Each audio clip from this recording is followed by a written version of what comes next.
All right, here we are. It's the first show of the day here on Ward Wrestling Live, and I am absolutely honored and blessed to have an amazing coach and wrestling mind in our country.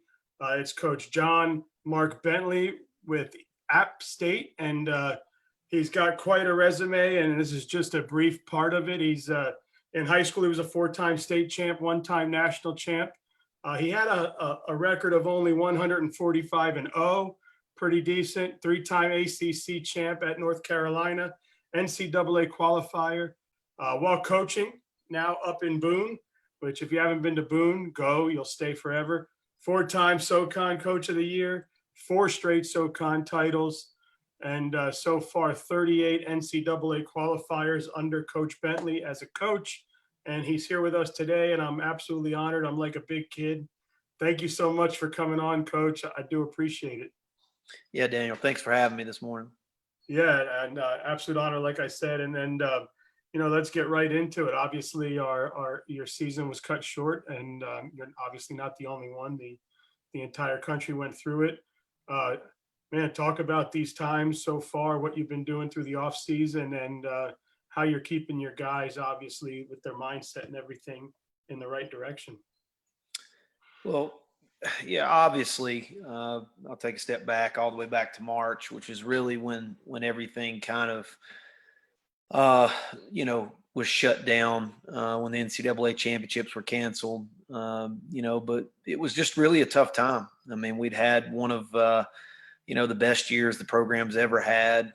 We actually broke the program record for NCAA qualifiers this year. We had 6 NCAA qualifiers, which was a program record. We had a lot of guys that were wrestling well and primed and ready to, try to achieve their goal of being an All-American at the NCAA championships. And then the Tuesday before we were supposed to leave for the national championships was the date when the NCAA canceled all the winter sports and all that kind of stuff. And so we had all our guys that were on campus training, and, I remember it was just kind of a surreal feeling having to go in that locker room and, tell those guys that our season was canceled and that, 3 of the seniors that, their opportunity to try to reach their ultimate goal was no longer there, and it was probably one of the most difficult moments of my coaching career ever. Because it was just unprecedented. I've never had to deal with anything on this magnitude or this scale. And, certainly was not prepared to have to, have that talk with those guys, and obviously disappointed from a personal standpoint for our program. But my heart really went out to our national qualifiers as they were, everything, their whole career is geared toward the NCAA championships in preparation for that. So, when that was taken away from them, man, it was just such a heart-wrenching, devastating decision. And so, since then, we've tried to slowly kind of move past it, turn our focus to the future. And, obviously recruiting's been very important. We're trying to make sure we're continuing to bring in, outstanding young men that are committed to our culture and team values here at Appalachian State. And, we've been having to do a lot of remote virtual team meetings, trying to keep the guys motivated, talking about, how they can be improving and getting better during this time. And, I do think we've got an outstanding team culture, and our guys are extremely motivated. So I think that they are, still finding ways to train and get better during this time. And so, we're all just anxious and ready to get back to Boone and, ready to see these guys in person and get back on the mat and start training and, get back to, normal life. So, we're looking forward to that time. Yeah. And, all that new state-of-the-art stuff you've put in there over the last couple of years, that helps get them in there. And yeah, that's got to be hard. It's like telling your kid, you're going to Disney World this weekend, and then you tell them, "Oh, I'm sorry, Disney World's closed." And it's got to be a little heart-wrenching. And speaking to a lot of coaches, as I have throughout the process, I think they all have your sentiment. It was more tough to see their guys or their kids kind of get their hearts broken a little bit. And then I know you guys fought to try and get it where they get another year of eligibility or they get another opportunity.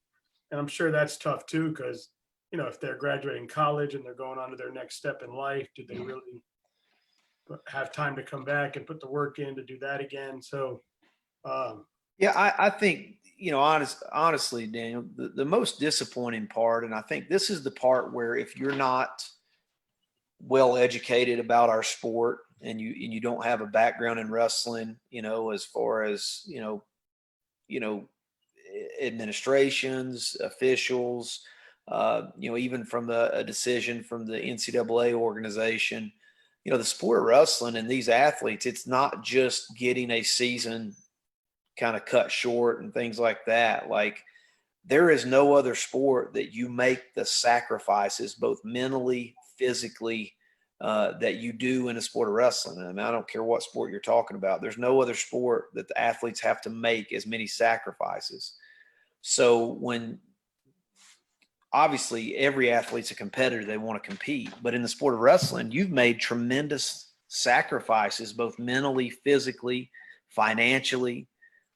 And so you do it all, for that opportunity to reach your goals at the NCAA championships. And that's why for, some sports, it's just hard to relate. Like, it's not the same, getting your season cut short, as it would be for a wrestler, because everything, kind of is, acclimates at that national championship. it's all And we've geared up already to made, there, and right? you've It's already, all geared up to there. yeah, exactly. And when you've already made all those sacrifices, commitments, long-term investments, it's just, there's no other sport that can relate to how hard that is. And so And to really, say, okay, right? So, and to say, okay, you cut the weight, you got prepared, you're mentally ready, you've got your mind right. Sorry, pull the rug. 6 months from now, you need to be prepared again. It would be very tough. oh yeah, yeah, for sure. I mean, and then you have people that, in a sport of wrestling, and unfortunately, a lot of our student athletes, not just at Appalachian State, but across the country, a lot of them are coming out of their pocket to pay for their education. It's not like, a football or basketball where the university's picking up the tab for a lot of their education. I mean, a lot of these guys are paying for their own education, and so they've already invested. And that's what I mean. They've already, sacrificed tremendous financially to pay for their school. And some of them have jobs set up, graduation lined up. It would be a lot to ask to say, oh, take out another loan to come back for another year, put your life on hold, with no guarantees. And it's, that's just hard. I mean, it's just, there was really no great solution, when this COVID stuff, came about. There was just no great solution. I mean, I know a lot of people were upset the NCAA didn't give the athletes, another year and things like that, or didn't postpone the championships. But the reality of it is there was just no great solution. I think there was people around the nation ready to do an underground NCAAs. They were putting together brackets and everything and trying to find venues and trying to do like an underground version of it. That would have been something, huh? Yeah. Yeah. I mean, it was, like I said, it's unprecedented, and there's really just no great solution. Yeah. So you got you got an All-American that graduated from there, and they're still on the mat, huh? But on the WWE level, wow, what's it like Yeah. to see him? Yeah. Denzel DeJournay, graduated for us in 2017, was an All-American for us. And, he's at the WWE now and kind of making his way up, through the ranks in that organization. So what's his wrestling name? The real Denzel, I think. I think it's the real The Denzel. real Denzel. That took a lot of. You have to look him up on social media. He's Yeah, got, I'll do it. Hey, so Bud Hennenball just said, say hello to Johnmark for me. He is definitely one of my favorite. yeah, absolutely. So you're a North Carolina boy, right? Born and bred? Yeah, I was actually born and raised about 45 minutes from Boone, North Carolina. So, my wife's family and my family both live close by. And, we've just got a tremendous amount of support for our family and just our program here, just because I have so many long time friends and connections in this area. So, very, very special place to raise a family and to be able to do what I love to do.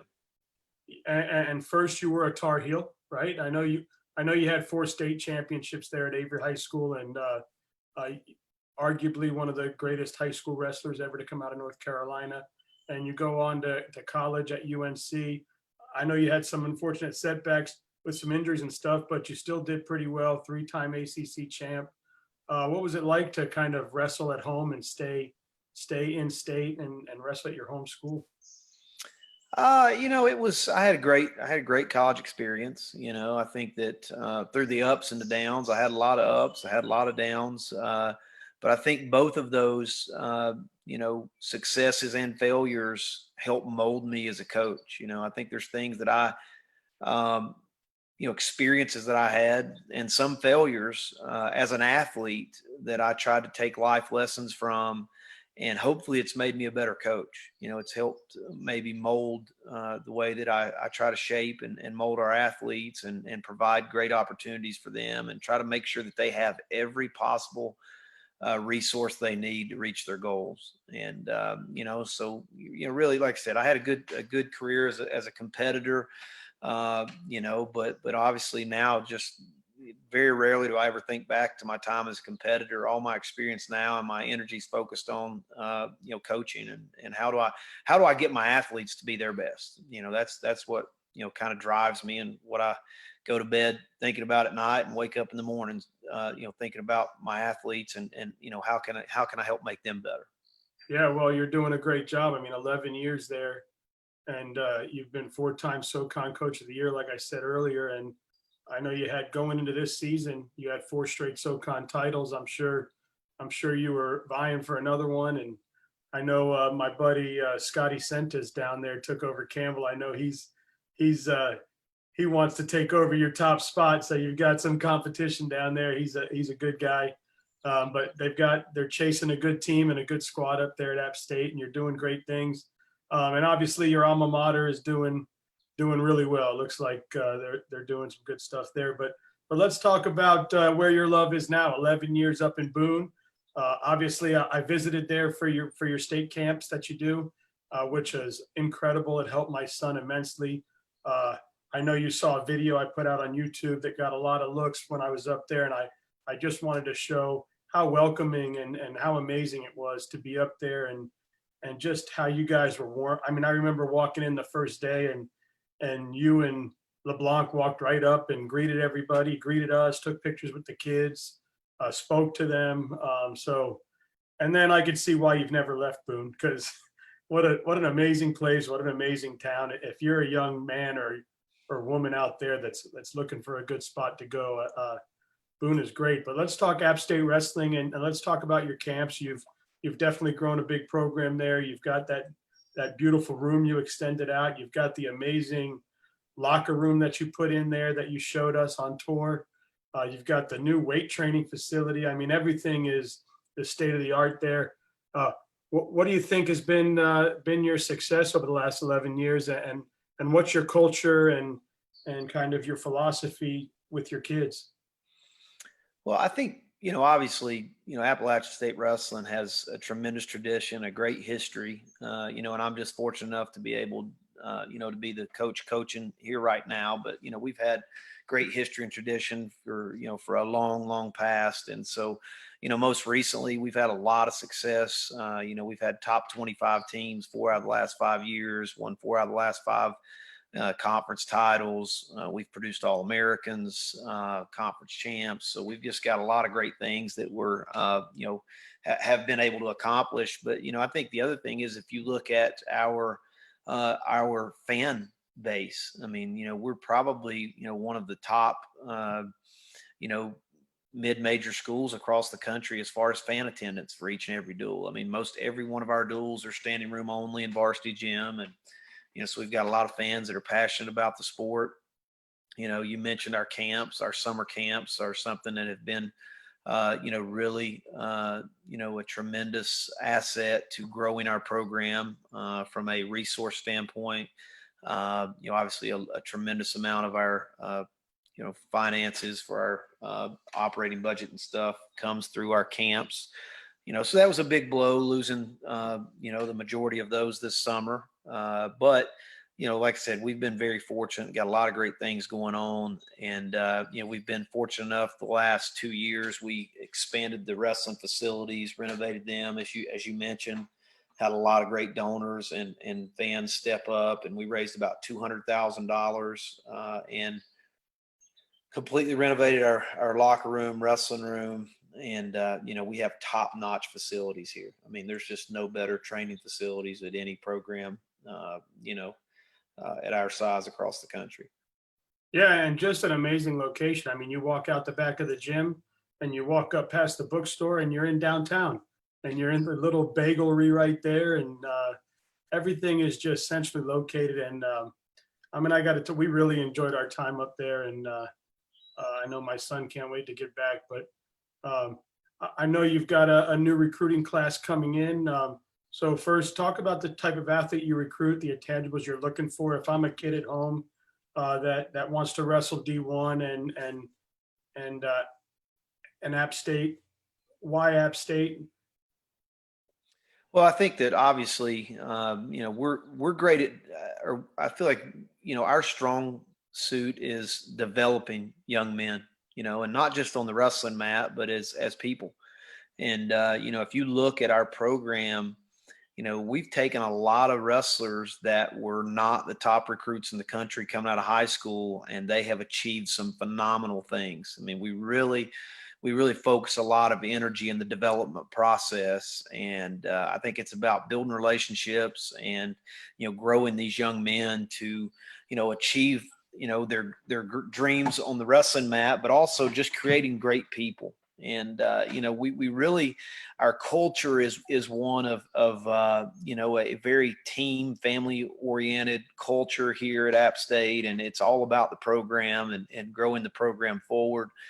And, I think any of our guys, I think, would tell you that we kind of have a blue collar type mentality. We don't expect anything to be given to us. We're going to have to work for everything we get. And, from each and every athlete to coaches to support staff in our program, we all kind of buy into that same philosophy that we do things a certain way. And we just, we believe in just working and earning everything that we get and being willing to do that. So just a great, I mean, I can't say enough about our team. This is the best culture of any of the teams that I've had through the history of my coaching career. And it's just continuing to get better.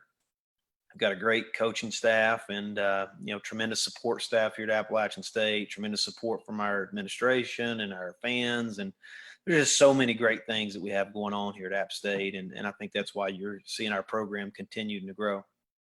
Yeah, it's awesome. And as far as when you're recruiting, I know that you recruit, obviously, North Carolina very hard. You've had a lot of success with North Carolina boys.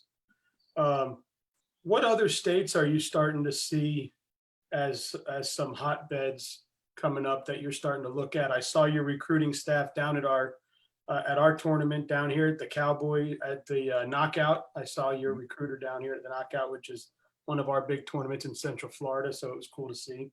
But what states are you kind of looking at?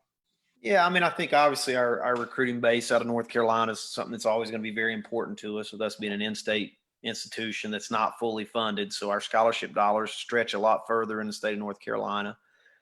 And then, the Southeast has got several states that is getting a lot better. I mean, Georgia wrestling has grown tremendously over the last several years. I mean, there's a lot of great Georgia high school wrestlers coming out now that are ready to wrestle Division I. So obviously we're recruiting that state, your state of Florida. There's a lot of good kids coming out of Florida. And I wouldn't say that we just narrowed down on a couple of states. I mean, really we want to recruit, the best kids we can from across the country. We're hoping to grow our scholarship budget to make that more of a possibility. I mean, that's probably been the one limiting factor on our program as far as who we're able to recruit, is just the lack of scholarship dollars. And, so we've got some items in place to grow that scholarship budget and, try to get us to, the 10 scholarship limit. we're just about halfway there now. We're only at about 5 scholarships. So we're trying to grow that scholarship budget and that allow us to kind of be able to do some more great things for our program. Yeah. And how do you feel about the freshman class coming in? Well, really good. We were extremely excited about the young men we have coming in. We've got some guys that have a lot of talent and, seem to fit the mold as far as, work ethic and core beliefs that we believe in here at Appalachian State. But, a lot of times I don't like to talk about recruiting classes a whole lot until after they get here. You know what I mean? Because the potential doesn't amount to a whole lot. You know what I mean? I think we got a good group, but again, their success or failure is going to depend on how willing they are to sacrifice and make those personal commitments that it takes to be successful at this level. And if they're willing to do that, I'm very confident that we've got a really good group coming in and, excited about that. Yeah. And you spoke about how you really grow your kids. I hope I don't mess his name up, but talk about Donazio Samuels and what he went through this year and what the end of the year looked like for him.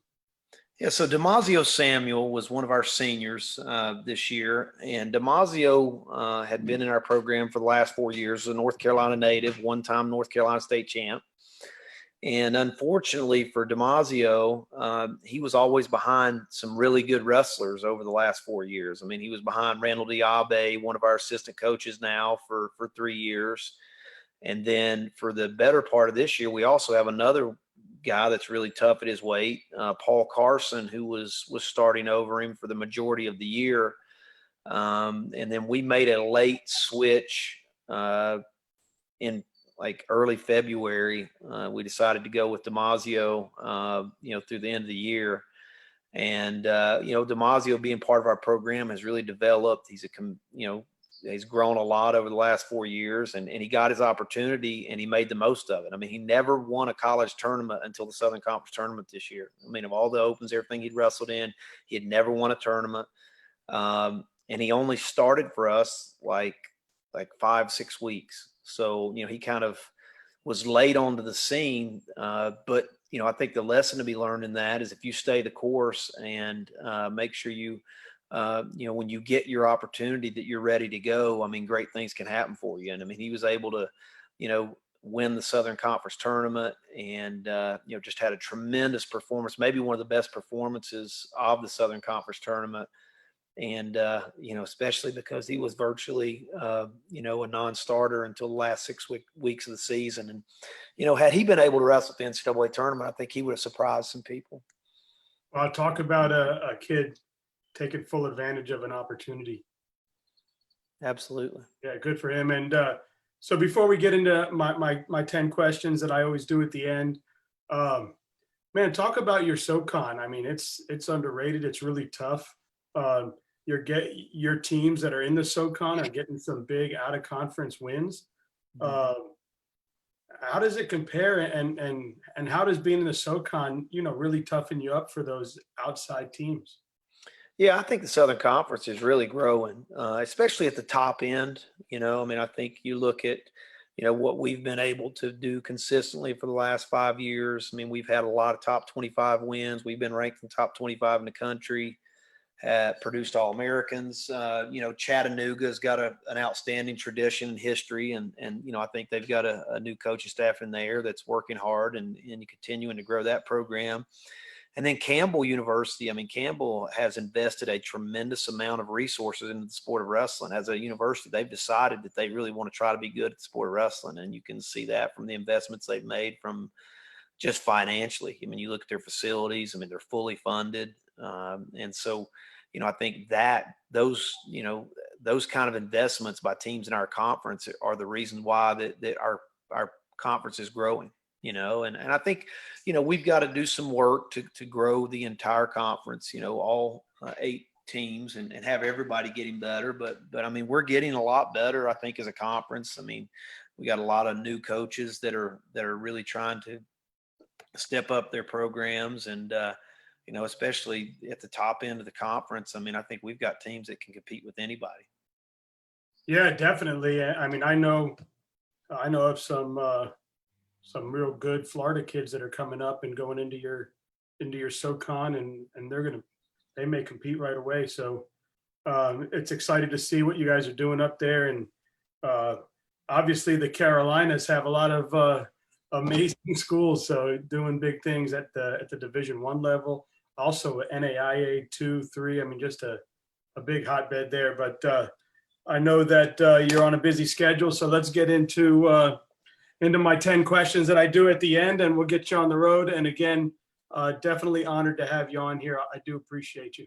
Yeah, absolutely.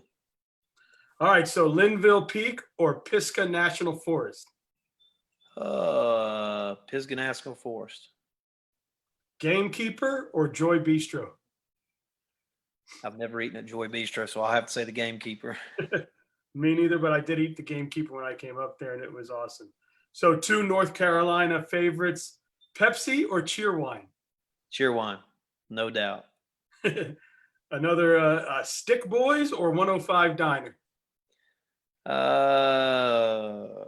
Stick Boy. They're both good, huh? All right, Foggy Mountain or Turtle Island? Foggy Mountain. The Cascades or Greenway Trails? Greenway Trails. At Mountain Brewing or Boonshine? Man, I have no idea. Never been to either one. Okay, no worries. All right, here's a couple of questions about some North Carolina delicacies. Fried green tomatoes or deviled eggs? Fried green tomatoes. All right, Cookout or Bojangles? Wow, that's tough. Probably Cookout, just because they're milkshakes. I like it. All right, donut shops. Krispy Kreme, excuse me, or the Local Lion? Local Lion. Nice. Now, I'm glad you picked the Local Lion, being there at App State. But Yeah. they say that Krispy Kreme up there has a Cheerwine donut. Yeah, I have seen that. That's right. But nothing tastes yet. But that's good. Well, I love doing these shows, because now when I get out to these places, hopefully one day I can know where the good places are and the good spots are to check it out. So thank you so much. Yeah, absolutely. Tell LeBlanc I said what's up. I will. I'll tell him. And you guys keep doing big things over there. And I look forward to getting out there and seeing you guys again. Thank you so much for coming on, and good luck moving forward. Thank you, Daniel. Good luck to you guys.